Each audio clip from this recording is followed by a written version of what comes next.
When people think of Nazi-era cinema, they often picture intense propaganda films or war documentaries. However, nearly half of films produced in Germany between 1933 and 1945 were comedies. Far from being harmless entertainment, these films played a critical role in shaping public opinion. Under the direction of Joseph Goebbels and Minister of Propaganda, comedy became a subtle but powerful tool to promote loyalty, nationalism, and traditional values without sounding overtly political.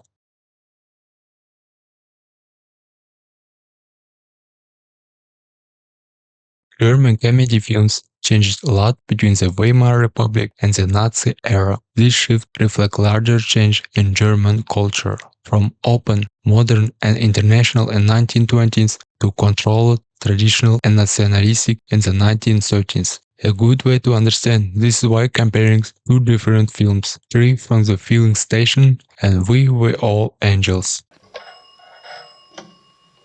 Hier Büro Dr. Kalmus? Ja, hier ist Helbing. Kann ich Herrn Dr. Kalmus? Three from the Filling Station was a hit during the Weimar Republic. It tells the story of the three young men who lost all their money and opened a gas station. The film celebrates modern life, city life, and American-style fun. The characters enjoy music, freedom, and romance. Lillian Harvey plays a strong, independent woman who is stylish, funny, and in control of her choices. The film reflects a time when people were open to new ideas like capitalism, gender equality, and American culture. It shows a world where anyone could succeed and life was full of surprises. But positions changed under Nazi rule. By 1936, a film like If We're All Angels, highly recommended by Nazi, told a very different kind of story. Set in small town, it focuses on local men whose reputation is nearly ruined by misunderstanding. Unlike the fast-paced, exciting world of Weimar comedies, this film is calm, clean, and focused on tradition. The people in it are modest, hardworking, and loyal to their community. There are no signs of American influence, no big city, and no modern house. Everything is meant to feel safe, rural, and purely German. This change in comedy was not an accident. The Nazis controlled the film industry and used movies to support their ideals. While Weimar films encouraged fun, change, and independence, Nazi films encouraged order, tradition, and loyalty to the nation. Even when Nazi comedies still included music and romance, they were careful to remove anything that's second to modern, to foreign, or to free. German comedy changed from celebrating freedom and city life to promoting tradition and rural values.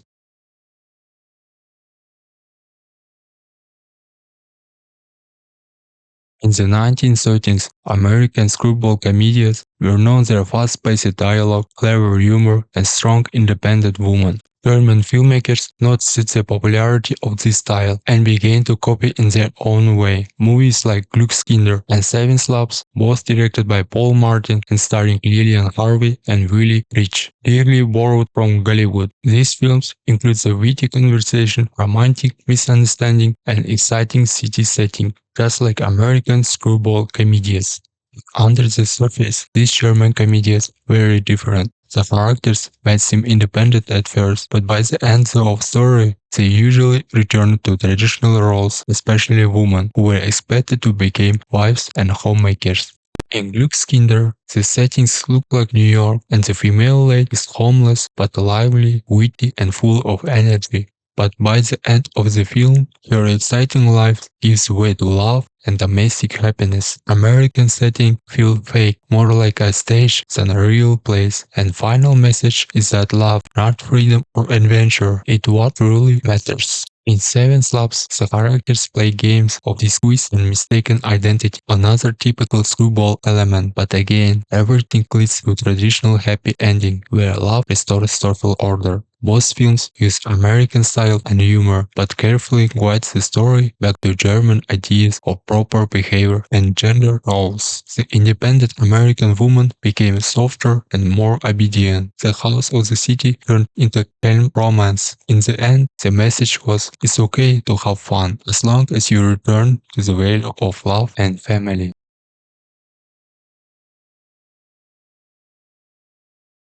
During the Nazi period in Germany, actor Heinz Rühmann became one of the most popular and trusted faces in German cinema. While many films of the time showed soldier leaders, Rühmann played a different kind of hero, an ordinary, cheerful, polite man who worked hard and stayed calm. His characters were not political or extreme, but friendly and dependable. This made him perfect model for what the Nazis called ideal Volksgenosse, a loyal, everyday citizen who fit into society without causing trouble. One of Newman's most famous roles was in Punch Bowl. He played a writer named Dr. Pfeiffer, pretended to be a student so he can enjoy the schoolboy life he missed. The film is full of harmless jokes and pranks, but never crosses a line into rebellion. Even when he breaks the rules, Pfeiffer stays respectful and kind. The movie let people escape into fun fantasy, while still supporting safe traditional values. In this film, Newman plays a clumsy man who slowly becomes a skilled pilot. The comedy comes from his early failures, but in the end, he succeeds by working hard and staying positive. The story fits the Nazi message perfectly. Anyone can improve themselves and help the country being disciplined and loyal, even if they're not perfect. Heinz Rühmann gives Nazi-era audience a version of himself that feels safe and comforting.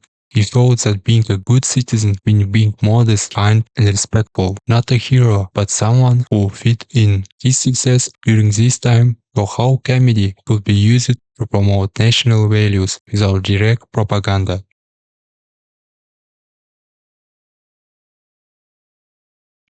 During the Nazi era, women were expected to be mothers, wives, and caretakers. Nazi propaganda often repeated the idea of the three key Kinder, Küche, and Kirche, children, kitchen, and church. Even so, comedians of the time would show women as strong, funny, or independent. The stories usually ended with women returning to their traditional role. In Victor and Victoria, a woman pretends to be a man who is pretending to be a woman, a funny and confusing situation that plays with gender roles. At first, it looks like films celebrate freedom and creativity, but in the end, the main character stops performing and chooses love over fame. Her independence is treated as something funny, but temporary. Film seems modern, but it quietly returns to the idea that woman's real place is beside a man, not on stage. In this film, Marika Ruk plays a famous and talented entertainer. She is confident and successful, but story suggests something is missing, romance and emotional connection. The male character helps her realize that she needs love to be truly happy. The message is that even strong and talented women need to become loving partner and future mothers. Success is good, but only if it doesn't get away of being proper woman. Being good wife and mother was always seen as more important than having a career or living freely.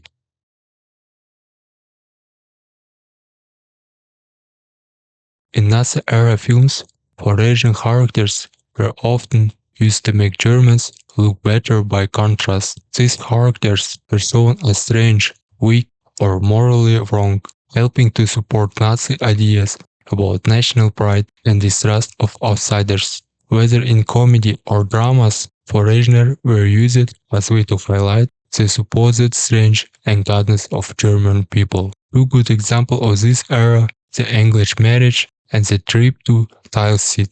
Even so, these films are very different in tone. Both show foreigners as negative light and Germans as emotionally and morally superior.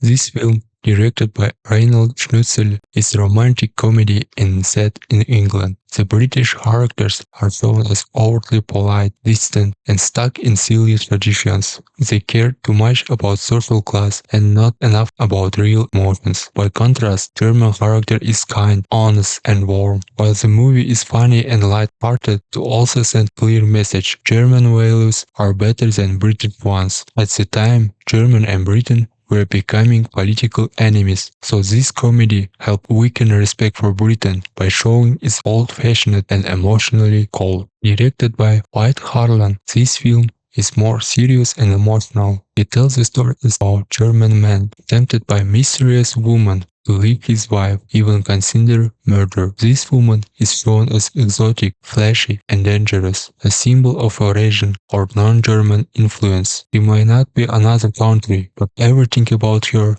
her clothes, her actions, her attitude, make her seems like an outsider. Meanwhile, the man's wife is simple, kind, and loyal. She represents the Nazi ideal of good German woman connected to the land and tradition. In the end, the man chooses his wife and rejects the foreign woman, showing that German values must win over outside temptations. Even though these two films are very different, one is comedy, the other a tragedy, they both send the same message. Foreigners are not to be trusted, whether they are silly or dangerous. German characters are always shown as more honest, kind, and connected to tradition. These films made people feel good about being German, while warning them about the dangers of Eurasian cultures.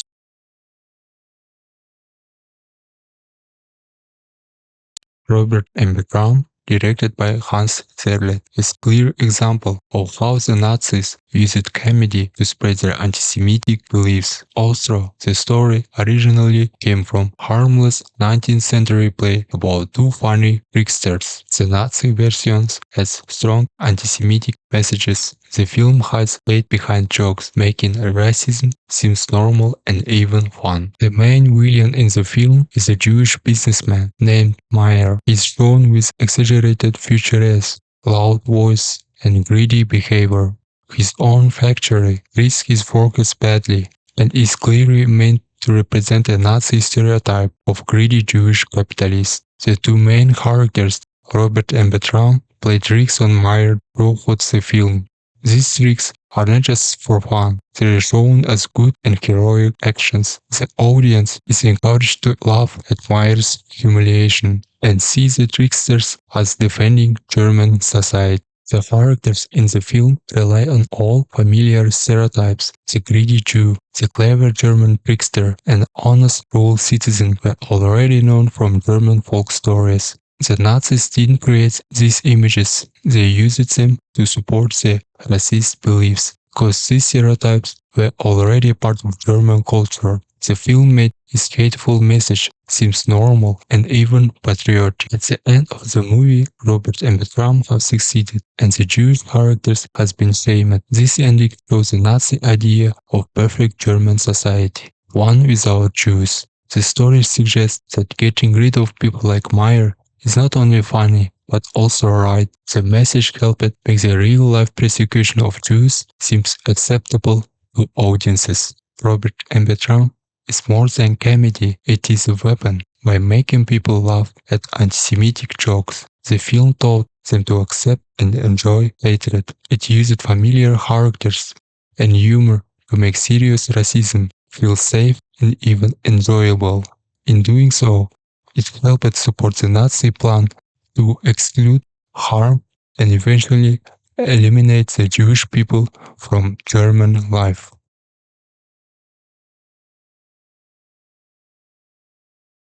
In the final years of Nazi Germany, as war losses mounted and life became harder, movies became an important escape for the public. Two of the most popular films from this time were Punch Bowl and Münchhausen. So very different in style, both films give audience a way to forget their problems, offering fantasy, humor, and nostalgia. This kind of escapist cinema served the goals of Nazi regime, not through the obvious propaganda, but by the helping people ignore the harsh reality of war. Münchhausen directed by Joseph von Becky and released in 1943. The film follows the legendary Baron Munchausen on magical adventures. He flies to the moon, visits enchanted lands, and lives for centuries. Made in color and full of special effects, the film is visually rich and completely disconnected from a real world. Although based on older tales, the film avoids any serious political message. Instead, it celebrates imagination and magic. This to had a political effect in middle of brutal war. The film offered something beautiful, exciting, and far removed from fear or loss. Munchausen asked the audience not to think about what really happening, but disappear into fantasy instead. The Punch Bowl is full of silly school pranks, cartoonish teachers, and innocent jokes. It shows a highly idealized version of old-fashioned German school life, one that never exists but feels warm and safe, avoids any mention of war, politics, or Nazi regime. It is black and white look and fairy tale setting. It feels like a story from another time. In 1944, when German cities were being bombed and soldiers were dying on the front, this fantasy of simpler past gave people comfort. Audiences could laugh, remember childhood, and escape the frightening world around them. Both films show how powerful escapism can be in times of crisis. These films do not support Nazi ideology with speeches or symbols. Instead, they helped people avoid the present altogether by creating fantasy worlds where war, death, and defeat do not exist. They became part of cultural effort to keep Germany population calm and compliant, at least for a little while.